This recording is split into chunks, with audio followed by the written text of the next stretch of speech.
오늘 우리에게 주신 하나님의 말씀은 로마서 6장 3절부터 7절까지 교독하고 마지막 절은 합독합니다. 무릇 그리스도 예수와 합하여 세례를 받은 우리는 그의 죽으심과 합하여 세례를 받은 줄을 알지 못하느냐. 그러므로 우리가 그의 죽으심과 합하여 세례를 받음으로 그와 함께 장사되었나니 이는 아버지의 영광으로 말미암아 그리스도를 죽은 자 가운데서 살리심과 같이 우리로 또한 새 생명 가운데서 행하게 하려 함이라. 만일 우리가 그의 죽으심과 같은 모양으로 연합한 자가 되었으면 또한 그의 부활과 같은 모양으로 연합한 자도 되리라. 우리가 알거니와 우리의 옛사람이 예수와 함께 십자가에 못 박힌 것은 죄의 몸을 죽어서 다시는 우리가 죄의 종을 하지 아니하매니. 다 함께요. 이는 죽은 자가 죄에서 벗어나 의롭다 하심을 얻었습니다. 아멘. 네. 오늘 오후 예배에 많은 분이 참석했네요. 네.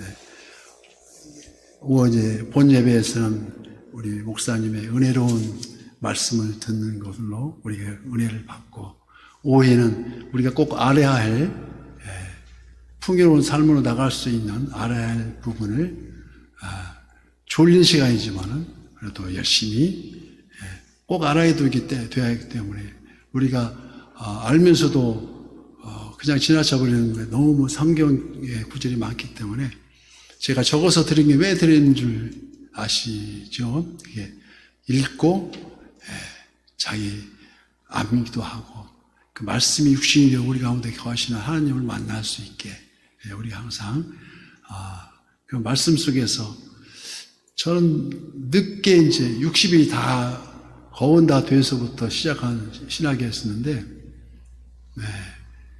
그 가는 곳마다 강의 들 때마다 은혜의 도가니에서 다 느낌이 지금도 듭니다.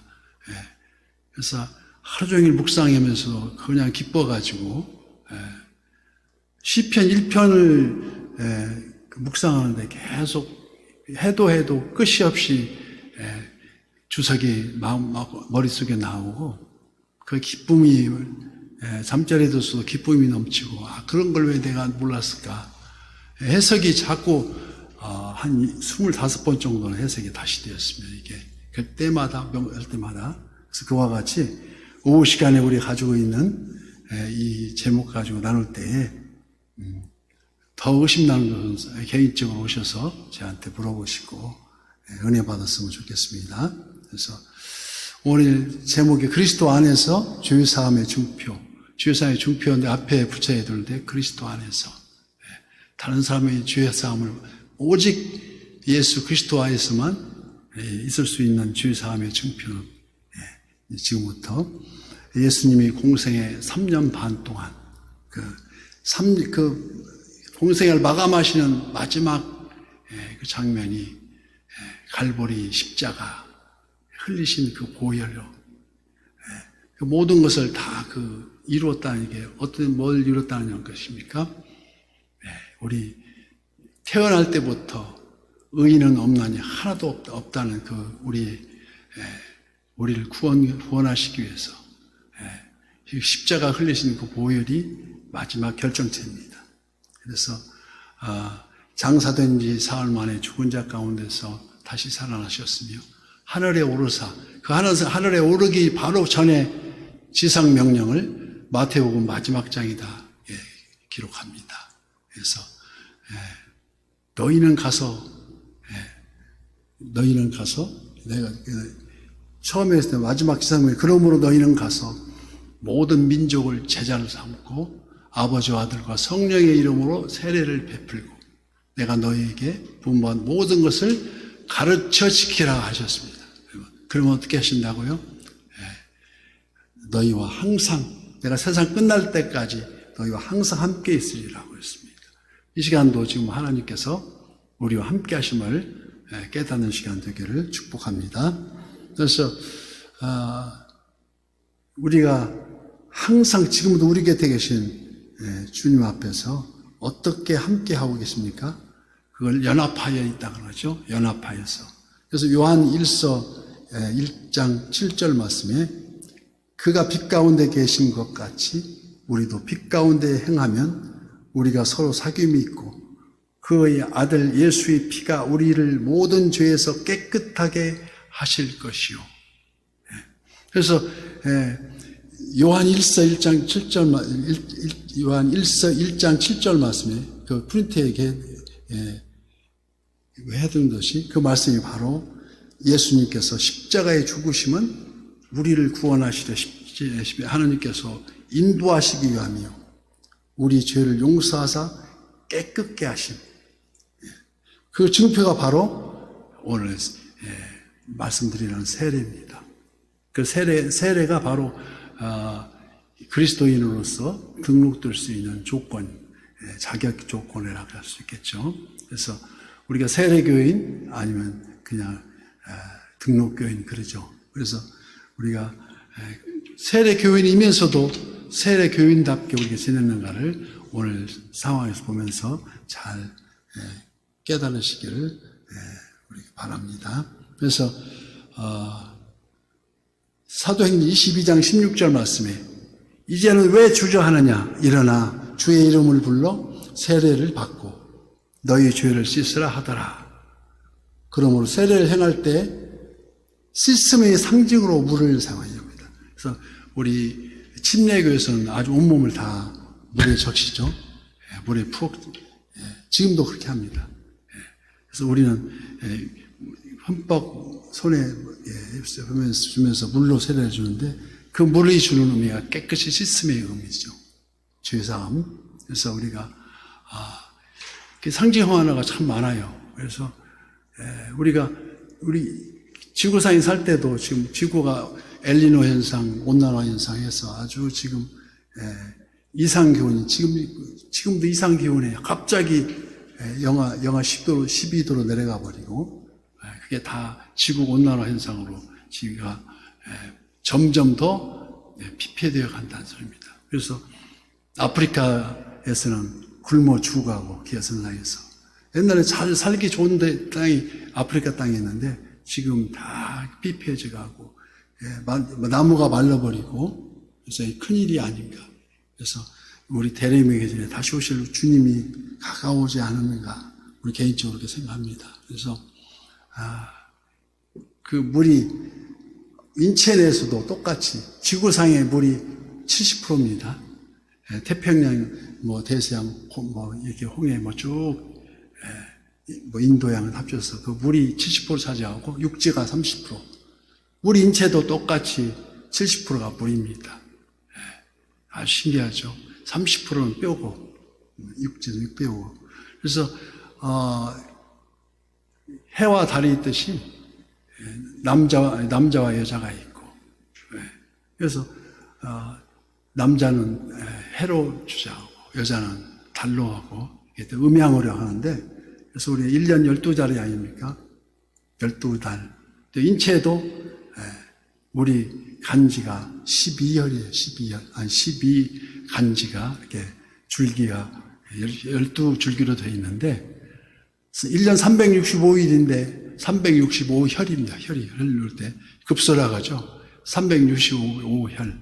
아주 그래서 그 물이 상징하는 천하의 대주제이신 여호와 하나님 이를 가리켜서 사도행전 10장 43절 말씀에 그에 대하여 모든 선지자도 증언하되 그를 믿는 사람들이 다 그의 이름을 힘입어 죄 사함을 받는다 하였느니라.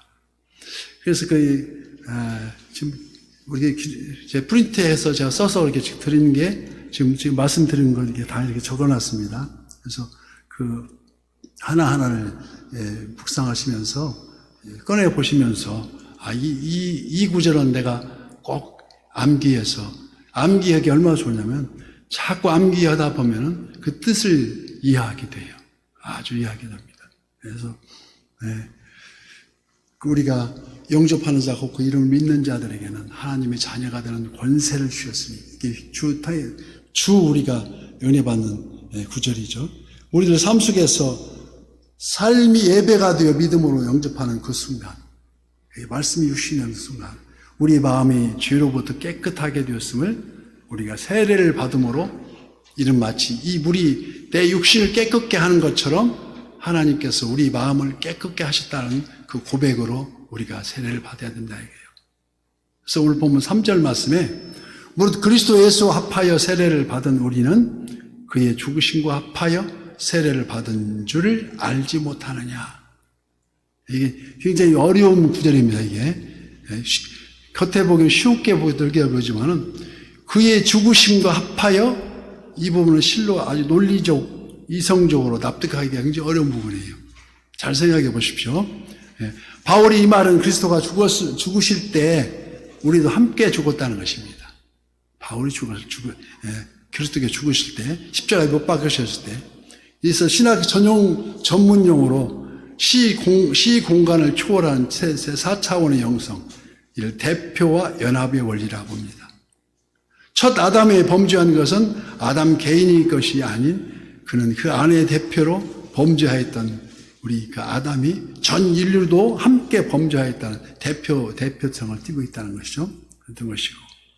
마찬가지로 그 마지막 아담으로 이 땅에 오셨고 고린도전서 15장 45절 말씀에 기록된 바 첫사람 아담은 생명이 되었다 함과 같이 마지막 아담은 살려주는 영이 되었나니. 그래서 예수님 안에서 있는 자들은 직접 죽음을 경험하지 않았어도 그리스도 함께 죽은 자로 이것이 바로 대표와 연합의 원리라고 합니다. 예수님이 내 대신 죽으시니까. 그래서 예수님 부활하실 때 그 부활이 나도 부활한다.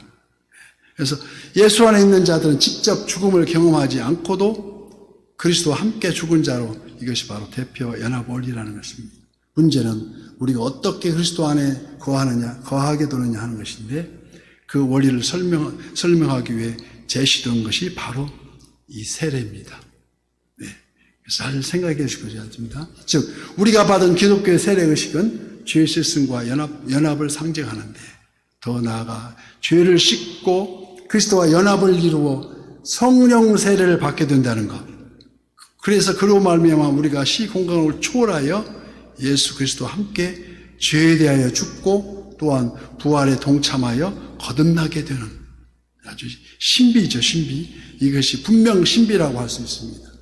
그러나 하나님이 정하신 참 진리, 우리가 그걸 깨달아야 우리가 믿음의 본체를 알 수 있고 갈라디아서 5장 24절 그리스도 예수의 사람들은 육체와 함께 그 정욕과 탐심을 십자가에 못 박았느니라.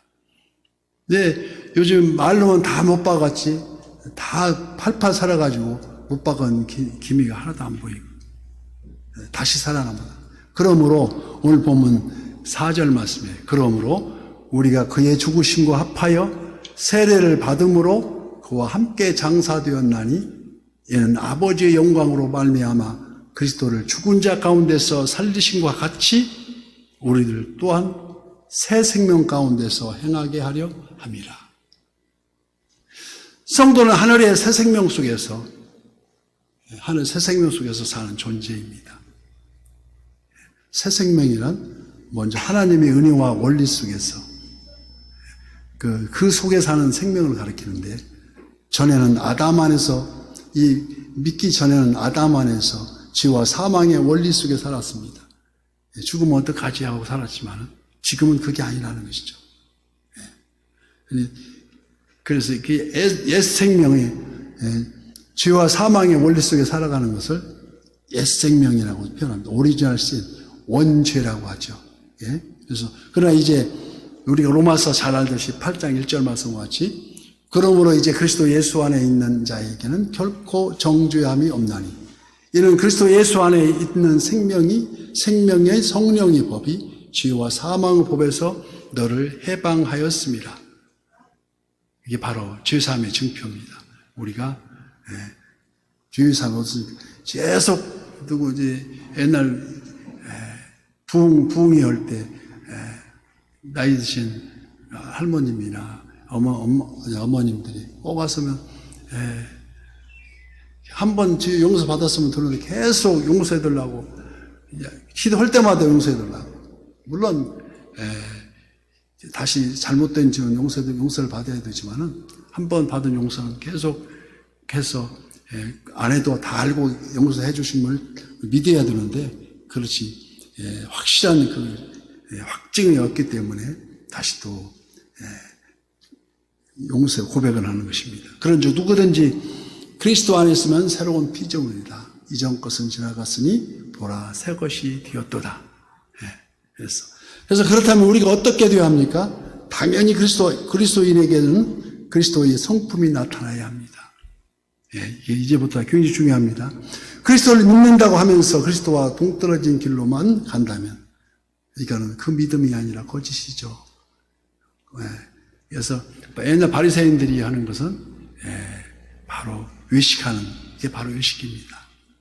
그래서 거듭 믿음을 가진 자, 이를 골로새서 3장 10절 말씀에 새 사람을 입었으니 이는 자기를 창조하신 그의 형상을 따라 지식에까지 새롭게 하심을 입은 자로니라.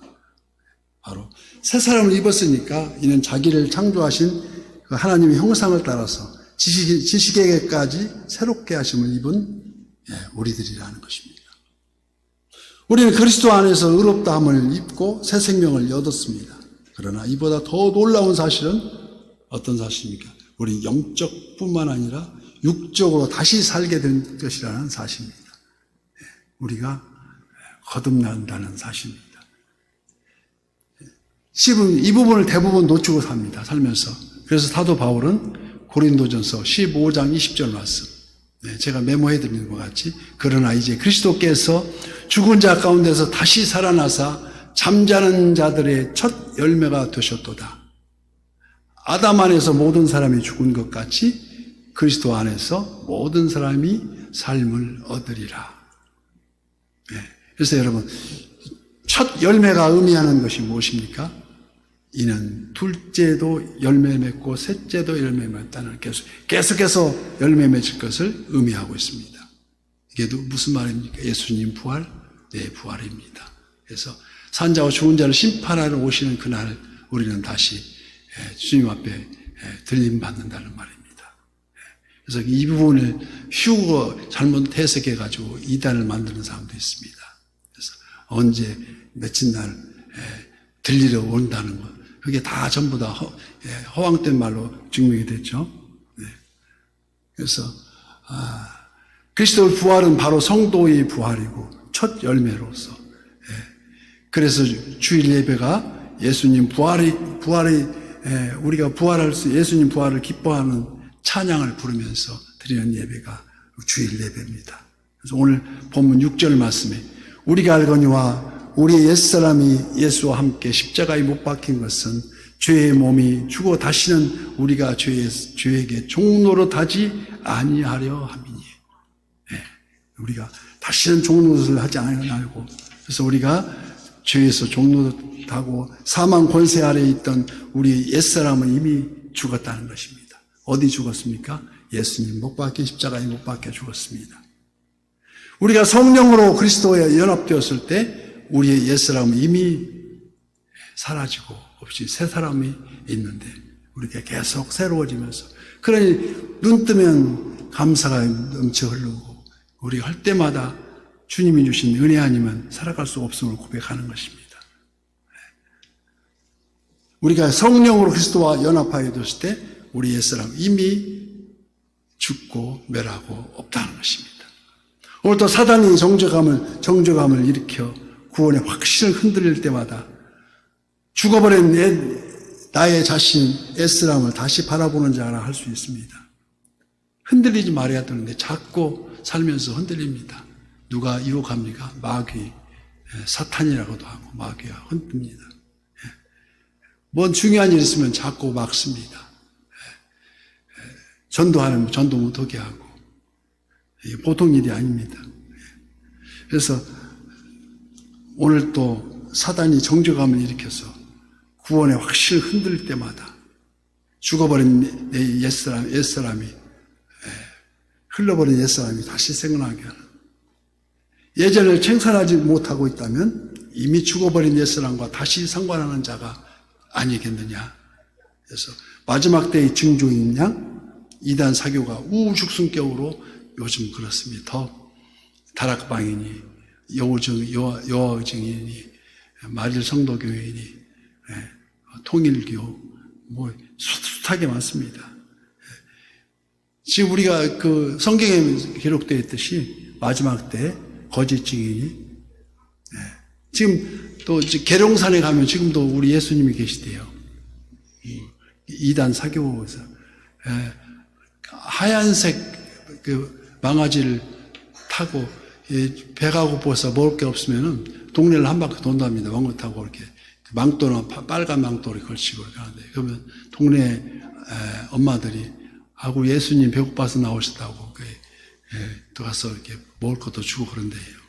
그리고 지금 계룡산에 있다고 그래요. 그래서 한번 가보면 또 저는 못 봤는데 지금 본 사람이 많답니다. 그래서 그 확실한 믿음의 본이 되어야 확실한 신앙으로 그래서 우리가 기억될 것은 갈라디아서 2장 20절 말씀 우리가 꼭 전에 외웠던 것을 우리가 외우면서 우리가 그 말씀이 육신이 되어 우리 가운데 거하시는 하나님을 항상 동의할 수 있다는 것.